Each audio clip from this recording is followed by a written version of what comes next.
Kabel listrik adalah media untuk menghantarkan arus listrik ataupun informasi. Khusus sebagai penghantar arus listrik, terbuat dari tembaga dan umumnya dilapisi dengan pelindung.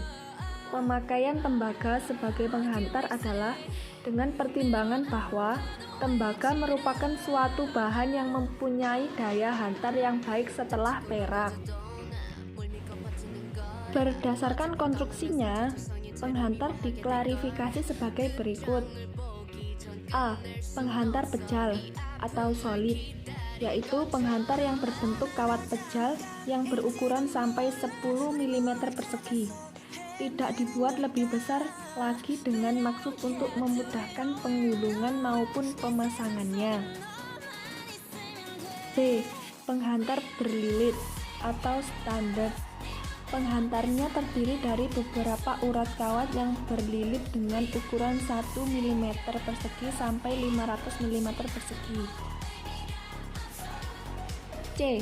Penghantar serabut atau fleksibel, banyak digunakan untuk tempat-tempat yang sulit dan sempit, alat-alat portable, alat-alat untuk listrik, dan pada kendaraan bermotor. Ukuran kabel ini antara 0,5 mm persegi sampai 400 mm persegi. D. Penghantar persegi atau busbar. Penampang penghantar ini berbentuk persegi 4 yang biasanya digunakan pada PHB atau papan hubung bagi sebagai rel pembagi atau rel penghubung. Penghantar ini tidak berisolasi. Adapun bila ditinjau dari jumlah penghantar dalam satu kabel, penghantar dapat diklarifikasikan menjadi A. Penghantar simplex, ialah kabel yang dapat berfungsi untuk satu macam penghantar saja, misal untuk fasa atau netral saja. Contoh penghantar simplex ini antara lain NYA 1,5 mm persegi, NYAF 2,5 mm persegi, dan sebagainya. B. Penghantar duplex, ialah kabel yang dapat menghantarkan dua aliran atau dua fasa yang berbeda atau fasa dengan netral. Setiap penghantarnya diisolasi kemudian diikat menjadi satu menggunakan selubung.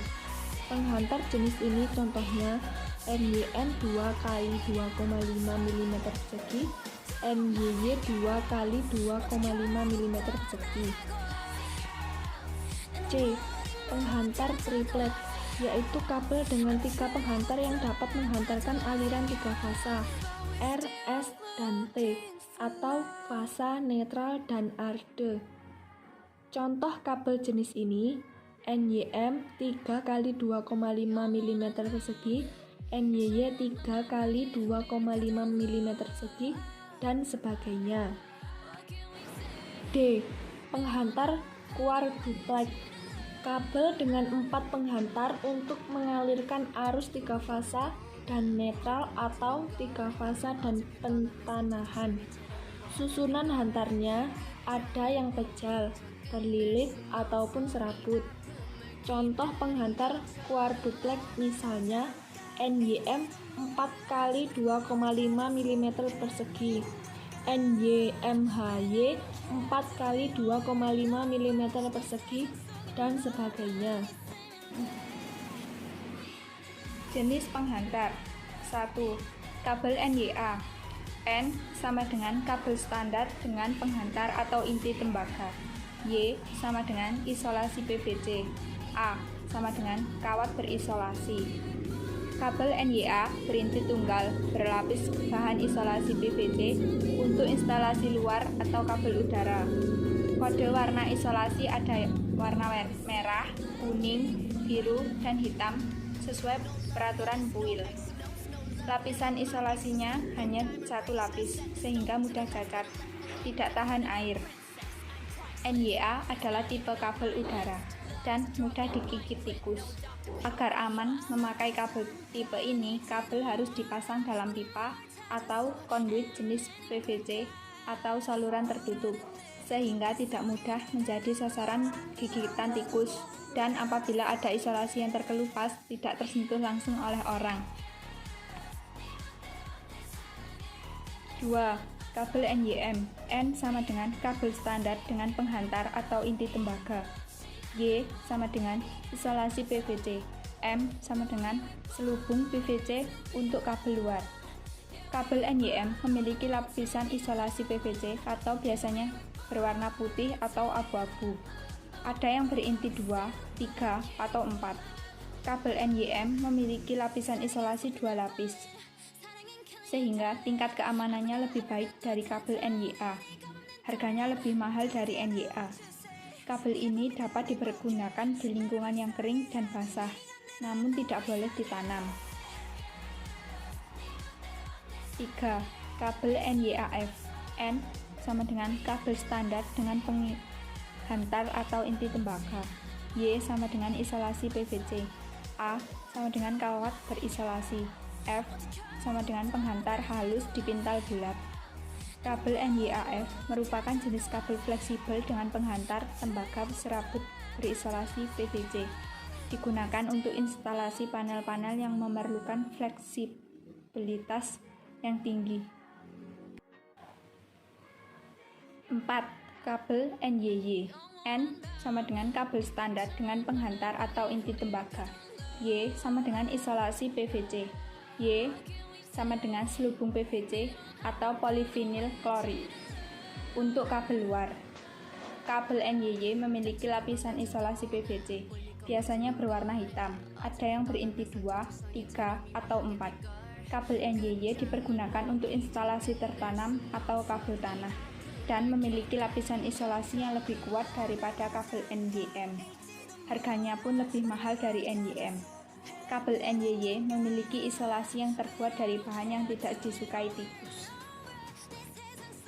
5. Kabel NYF-GBY. N sama dengan kabel standar dengan penghantar atau inti tembaga.